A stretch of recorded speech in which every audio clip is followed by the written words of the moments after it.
Comedy of errors 5 act में एक play है। विलियम शेक्सपियर ने इसे 1589 और 1594 के बटवीन लिखा था और 1623 में फर्स्ट फोलियो में इसे पब्लिश करवाया था। ये दो एक जैसे दिखने वाले जुड़वा लड़कों की कहानी है जिससे कंफ्यूजन वाली सिचुएशन क्रिएट हो जाती है। इस प्ले के कैरेक्टर्स देख लेते हैं। एंटीफिलस ऑफ साइराक्यूस और एंटीफिलस ऑफ एफिसियस, ये दोनों ट्विन ब्रदर्स हैं और ये दोनों इस इजियोन के बेटे हैं। ड्रोमियो ऑफ साइराक्यूस और ड्रोमियो ऑफ एफिसियस, ये दोनों भी ट्विन ब्रदर्स हैं और ये दोनों इन दोनों के सर्वेंट हैं। एड्रियाना, ये एंटीफिलस ऑफ एफिसियस की वाइफ है। लुसियाना, ये एड्रियाना की सिस्टर है। सोलिनस, ये एफिसियस के ड्यूक हैं। एबेस और एमेलिया भी कहते हैं इसे, ये एजियोन की वाइफ है और ये इन दोनों एंटीफिलस ऑफ साइराक्यूस और एंटीफिलस ऑफ एफिसियस की मदर है। ये कुछ और भी कैरेक्टर्स हैं पर इस कहानी को समझने के लिए, इसकी समरी समझने के लिए ये कैरेक्टर्स पर्याप्त हैं। चलिए इस प्ले की कहानी को समझते हैं। साइराक्यूस राज्य में इजियोन नाम का एक व्यापारी रहता था। एक बार वह अपने पड़ोसी राज्य एफिसियस में जाता है। साइराक्यूस और एफिसियस में पुरानी दुश्मनी होती है, इसलिए दोनों के ही नागरिक एक दूसरे के राज्य में नहीं आ जा सकते थे। जल्दी ही एफिसियस के कुछ सिपाही इजियोन को पकड़ लेते हैं और उसे वहां के ड्यूक सोलिनस के पास ले जाते हैं। इन्वेस्टिगेशन करने पर इजियोन ड्यूक को अपनी कहानी सुनाता है जिससे पता चलता है कि उसका एफिसियस आने का क्या मकसद है। इजियोन बताता है कि जब वो यंग था तो उसने एमेलिया नाम की लड़की से शादी कर ली थी। कुछ समय बाद उनके जुड़वा बेटे हुए जो बिल्कुल एक जैसे दिखते थे। उसी दौरान उनके नेबर में भी एक गरीब औरत के 2 जुड़वा बेटे हुए। वो औरत उन बच्चों को नहीं पाल सकती थी क्योंकि उसकी जो फाइनेंशियल कंडीशन है वो अच्छी नहीं थी। इसलिए एजियोन ने उस औरत से दोनों जुड़वा बेटों को खरीद लिया ताकि वे बड़े होकर उनके बेटों के सर्वेंट बन सकें। एक दिन सारी फैमिली एक जहाज से जा रहे थे, तभी समुद्री तूफान आ जाता है और उनका जहाज टूट जाता है जिससे दोनों पति पत्नी इजियोन और एमिली एक दूसरे से बिछड़ जाते हैं। एक बच्चा और उसका सर्वेंट इजियोन के पास रह जाता है जबकि दूसरा बच्चा और एक सर्वेंट एमिलिया के पास रह जाता है। इजियोन तो बच्चों को लेकर वापस साइराक्यूस पहुंच जाता है जबकि एमिलिया दूसरे 2 बच्चों के साथ एफिसियस पहुंच जाती है। इस घटना को बहुत साल बीत जाते हैं और अब तक सारे बच्चे बड़े हो गए थे। एजियोन का बेटा जो उसके साथ साइराक्यूस में रहता था उसका नाम एंटीफिलस ऑफ साइराक्यूस है, जबकि दूसरा बेटा जो एफिसियस में अपनी मां के साथ रहता है उसका नाम एंटीफिलस ऑफ एफिसियस था। ऐसे ही उन दोनों के जो सर्वेंट थे उनके नेम ड्रोमियो ऑफ साइराक्यूस और ड्रोमियो ऑफ एफिसियस थे। यहाँ थोड़ी कन्फ्यूजन जरूर होगी, आप इनके नाम जरूर याद रखें। एक दिन एजियोन का बेटा एंटीफिलस ऑफ साइराक्यूस उसे कहता है कि वह अपने सर्वेंट ड्रोमियो ऑफ साइराक्यूस के साथ एफिसियस जाकर अपनी मां और भाई को ढूंढना चाहता है। यह कहकर अपने सर्वेंट के साथ एफिसियस चला जाता है, लेकिन जब वो बहुत दिनों तक उन दोनों की कोई न्यूज नहीं मिलती तो एजियोन को टेंशन होने लगती है। फिर वह भी अपने बेटे की तलाश में एफिसियस आ जाता है, लेकिन इसी दौरान वह पकड़ा जाता है और उसे ड्यूक के सामने लाया गया होता है।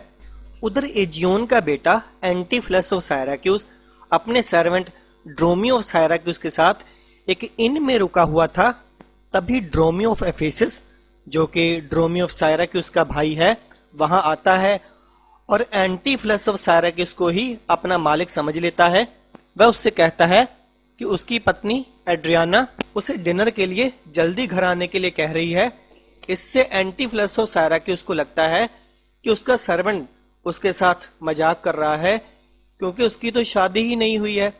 इसलिए वह उसकी पिटाई करने लगता है और कहता है कि उसकी कोई पत्नी नहीं है। इसके बाद ड्रोमियो ऑफ एफिसियस घर चला जाता है और एड्रियाना को बताता है कि उसके मालिक ने डिनर पर आने के लिए मना कर दिया है और कहा है उसकी कोई पत्नी नहीं है और उसे मारकर वहां से भगा दिया। एड्रियाना को पहले ही अपने पति पर डाउट था कि शायद उसे कोई और पसंद आ गई है। सर्वेंट की बातें सुनकर उसका डाउट और भी गहरा हो जाता है।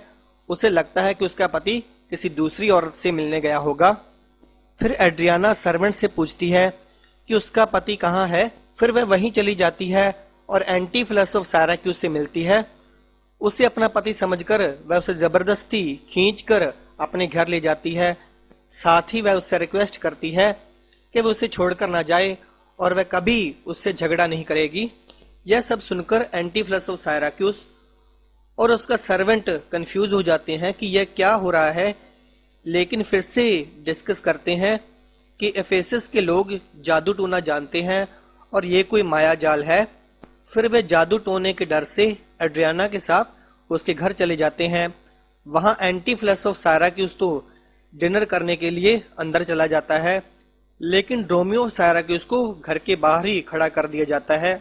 एड्रियाना उसे इंस्ट्रक्शंस देती है कि किसी को भी घर के अंदर ना आने दे। कुछ देर बाद एंटीफिलस ऑफ एफेसस अपने फ्रेंड के साथ डिनर के लिए घर आता है, लेकिन ड्रोमियो ऑफ सायराक्यूस उन्हें गेट पर ही रोक देता है। उसे लगता है कि किसी ने जादू से उसके मालिक का रूप धार लिया है। एंटीफिलस ऑफ एफेसस गुस्से में उसे मारने के लिए आगे बढ़ता है, लेकिन उसका फ्रेंड उसे रोक देता है। उन्हें लगता है कि एड्रियाना एंटीफिलस से नाराज हो गई है, इसलिए उसने ड्रोमियो को ऐसा करने के लिए कहा है। फिर वे कहीं और जाकर डिनर करने की सोचते हैं और वहां से चले जाते हैं। उधर घर के अंदर डिनर करते हुए एंटीफिलस ऑफ सायराक्यूस एड्रियाना की बहन लुसियाना से मिलता है और उसे दिल दे बैठता है। वह उससे प्यार की बातें करने लगता है।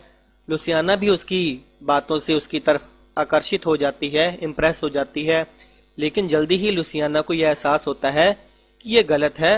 वह अपनी बहन को धोखा नहीं दे सकती।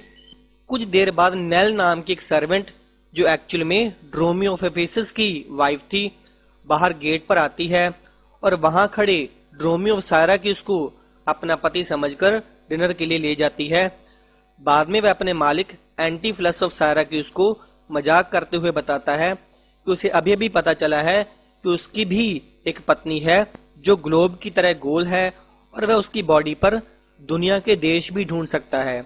यह सुनकर एंटीफिलस ऑफ सायराक्यूस को बहुत हंसी आती है और वह मजाक में उससे कहता है कि बताए कौन सा देश कहाँ है। ड्रोमियो सायराक्यूस कहता है कि आयरलैंड बर्ड्स पर है, अमेरिका नाग पर है, एटसेट्रा एटसेट्रा।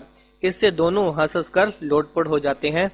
एक दिन एक गोल्ड स्मिथ, एक सोनार, एंटीफिलस ऑफ सायराक्यूस को एक सोने की चेन देता है। एक्चुअली में ये चेन एंटीफिलस ऑफ एफेसस ने अपनी वाइफ एड्रियाना के लिए ऑर्डर किया था। बाद में वह गोल्ड स्मिथ एंटीफिलस ऑफ एफेसस से मिलता है और कहता है कि चेन के पैसे कब दोगे। इस पर एंटीफिलस ऑफ एफेसस हैरान हो जाता है और कहता है कि पहले चेन तो दे दो। यह सुनकर गोल्डस्मिथ गुस्से में आ जाता है और सोचता है कि एंटीफिलस ऑफ एफेसस उसे धोखा दे रहा है, क्योंकि उसने उसे चेन तो दे दी थी, लेकिन यह नहीं जानता था कि उसने चेन एंटीफिलस ऑफ सायराक्यूस को दी थी, जबकि पैसे वो एंटीफिलस ऑफ एफेसस से मांग रहा था। इसके बाद गोल्डस्मिथ जाकर ड्यूक से उसकी शिकायत करता है और एंटीफिलस ऑफ एफेसस को धोखाधड़ी के लिए अरेस्ट कर लिया जाता है। उधर घर पर एड्रियाना एंटीफिलस ऑफ सायराक्यूस के बिहेवियर से परेशान हो गई थी। वह सोच रही थी कि उसका पति पागल हो गया है और उसे किसी जादू टोना करने वाले के पास ले जाना चाहती थी। यह देखकर एंटीफिलस ऑफ सायराक्यूस अपने सर्वेंट के साथ वहां से भाग जाता है और एक घर में छिप जाता है। इसके बाद एड्रियाना परेशान होकर ड्यूक के पास जाती है और कहती है कि उसका पति भाग गया है और कृपया उसे ढूंढने में उसकी हेल्प करें। तभी उसका पति एंटीफिलस ऑफ एफेसस कस्टडी से भागकर ड्यूक के पास आता है और एड्रियाना पर इल्जाम लगाता है कि उसकी पत्नी उसे बहुत परेशान कर रही है और शायद वह पागल हो गई है। इससे दोनों पति पत्नी एक दूसरे पर गुस्सा हो जाते हैं। लेकिन तभी अमेलिया, जो कि एजियोन की खोई हुई वाइफ थी, वहां आ जाती है।